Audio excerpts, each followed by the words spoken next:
Ja, goeiemôre. Groet julle vandag op hierdie wonderlike dag. Dis die 1 September en daar's 'n opgewondenheid in my gees want ek weet daar's 'n nuwe begin wat kom. Ek weet die Here se seisoene, daar's 'n seisoen vir alles, nê. Daar is 'n tyd en 'n plek. Dis mos wat Ekklesiastes vir ons sê, nê.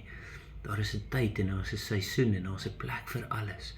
Maar nou is die tyd wanneer iets nuuts gaan gebeur en God gaan iets nuuts in my en jou lewe doen.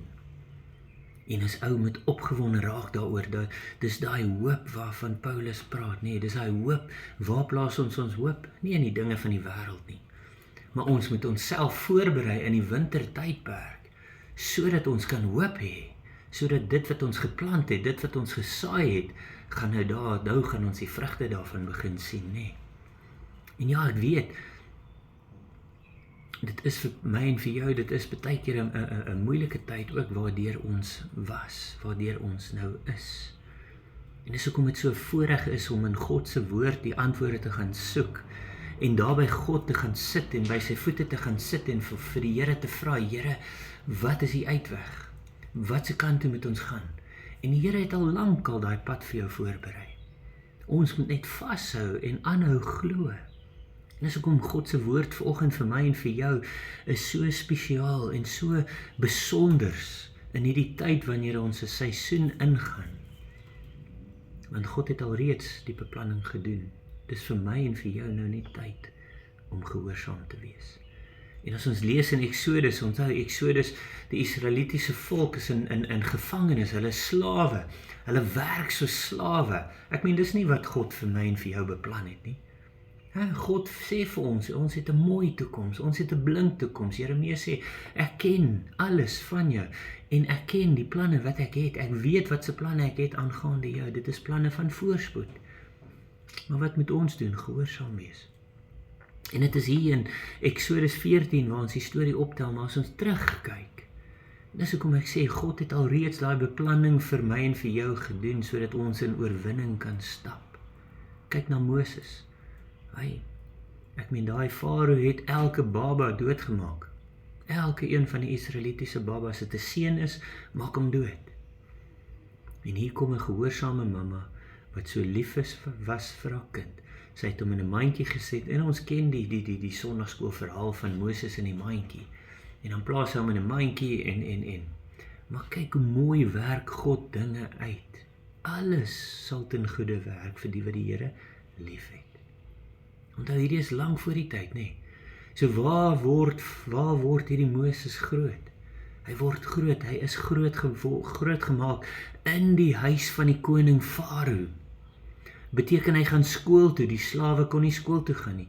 Wat het hy in die skool geleer? Hy het geleer om te lees, hy het geleer om te skryf, hy het geleer wat dit beteken om ryk te wees, hy het geweet wat dit beteken om beplanning te doen en al daai dinge te doen. Ek weet sy hart was nog steeds by sy volk, maar God het hom daar geplaas vir 40 jaar, hy het groot geword.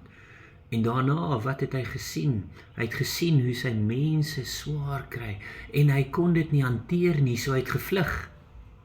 Dis die storie van Moses. Ons sien net Moses in die mandjie en is 'n mooi storie, maar God se beplanning was awesome, want sit hom in die Farao se huis, sodat hy hierdie dinge kon sien en beleef. En dan het hy 'n keuse gemaak en hy het gevlug. En dan was hy 'n skaapwagter, en daar het God 'n magtige ontmoeting met Moses in die brandende bos gehad om te sê, gaan terug en lei my volk uit. En hy gaan terug, en dan weet ons daar die 10 pla, die 9 pla wat gekom het, en dan die 10de een was die dood van die eersgeborene. God gebruik hom, God plaas hom in daai situasie toe hy baba was, want God het al reeds die plan van hom geken. En meer as dit, God het geweet, hy moet hierdie boeks begin skryf. Hoe sou hy kon skryf as God hom nie daar geplaas het nie?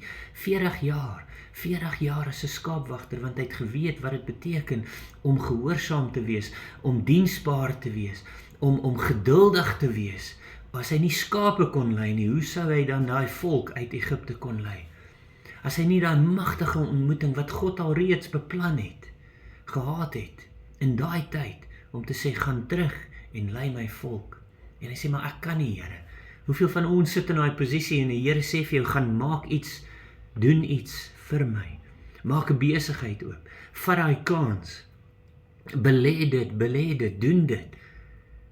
Raak betrokke by iets en jy sê daar, nee Here, ek kan nie. Moses sê, hy kan nie eens praat nie, hy hakkel die hele tyd, en God sê vir hom, moenie worry nie, ek stuur mense saam met jou, sodat hulle die praatwerk kan doen as dit nodig is, en dit was nie nodig nie.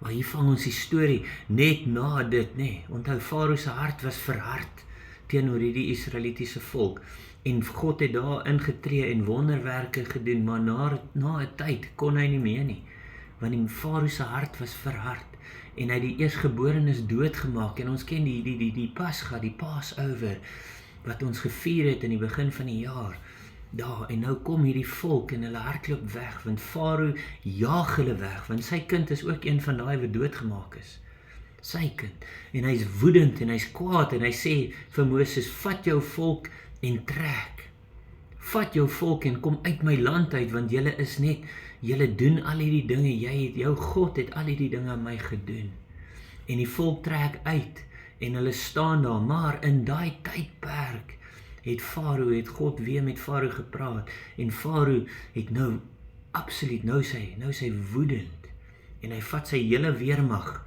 en hy gaan trek uit agter die Israelitiese volk aan. En hier staan die Israeliete, hulle staan aan die een kant van die see, en die ander kant is die berg, en hulle kyk op, en hulle sien hierdie volk, hierdie weermag, wat afkom op hulle afgestorm.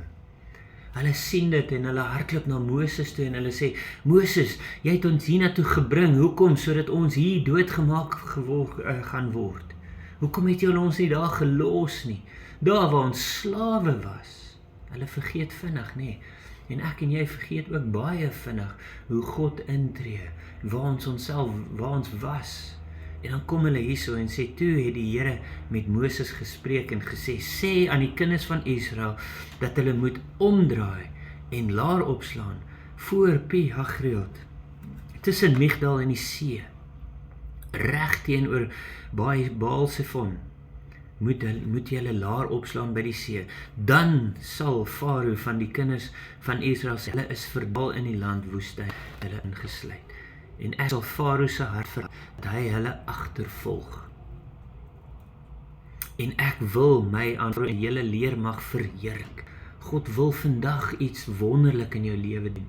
God wil vandag vir jou sê, ek word verheerlik deur jou situasie, deur dit waardeur jy jouself nou gaan. En dan lees ons hierso die hele storie, en die Here het die hart van Farao, die koning, vers 8, van Egipte verhard, sodat hy die kinders van Israel agtervolg het. Maar die kinders van Israel het deur 'n hoë hand uitgetrek. God sê, sy hand is by jou. Sy hand van beskerming is oor jou in hierdie tyd waardeur jy gaan. Jy kom nou net uit 'n winter uit. Jy sien al die slegte dinge wat om jou gebeur. Jy raak angstig, jy raak benoud. Jy raak benoud, net soos daai Israelitiese volk. En jy sit met 'n seisoen wat voor jou lê, wat 'n belofte is, maar jy kan dit nog nie sien nie. Want voor jou is wat? Voor jou is net see, voor jou is net water. Hoe gaan jy daar deurkom? Voor jou is net moeilike situasies, en God sê, slaan 'n laar op, raak rustig.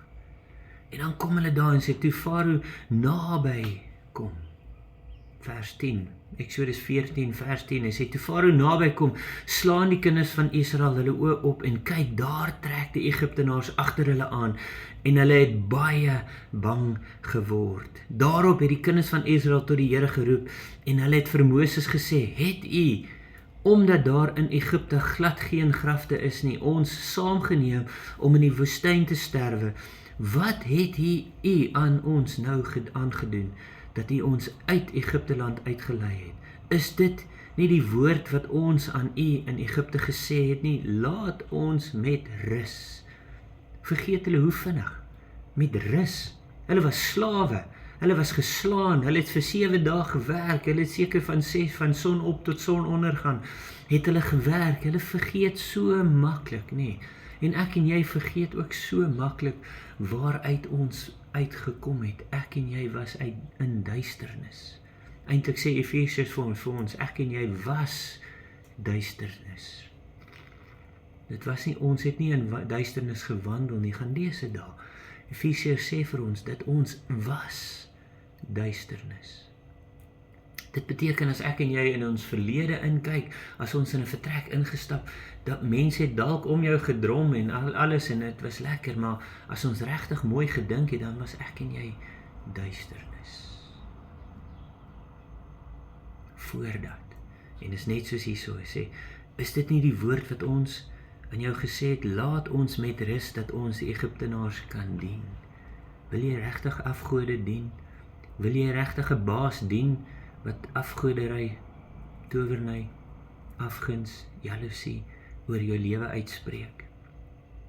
Hy, wat vir jou sê jy's nie goed genoeg nie, wat vir jou elke dag vir jou in jou oë kyk en vir jou sê jy is maar net my slaaf, jy sal doen wat ek vir jou sê om te doen.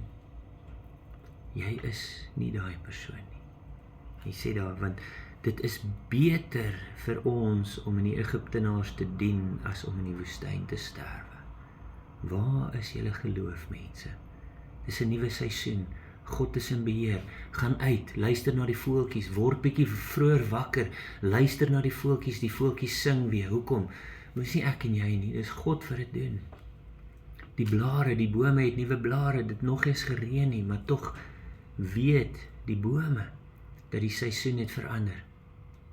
En nou kom hulle daar so en sê, maar Moses het aan die volk gesê, wees nie bevrees nie. God sê vir jou vandag, wees nie bevrees nie. Hy sê, staan vas. Hy staan vas en aanskou die verlossing van die Here wat hy vandag vir julle sal bewerk. Want soos julle Egiptenaars vandag sien, sal julle hulle nie weer sien nie, in ewigheid nie. En hier kom het vers 14, gaan lees het, gaan skryf het op jou spieël, sodat elke dag as jy vir jouself kyk, dan quoteer jy daai teks, hierdie teksvers aan jouself, wat sê, Eksodus 14:14, die Here sal vir jou stry, die Here sal vir julle stry, en julle moet stil wees. Partykeer wil ek en jy ook iets doen, iets meer doen, ek wil iets meer doen, ek wil daai doen, ek wil daar, en dan sê die Here vir my en vir jou vandag, hy sê, staan net en aanskou wat God vir jou gaan doen.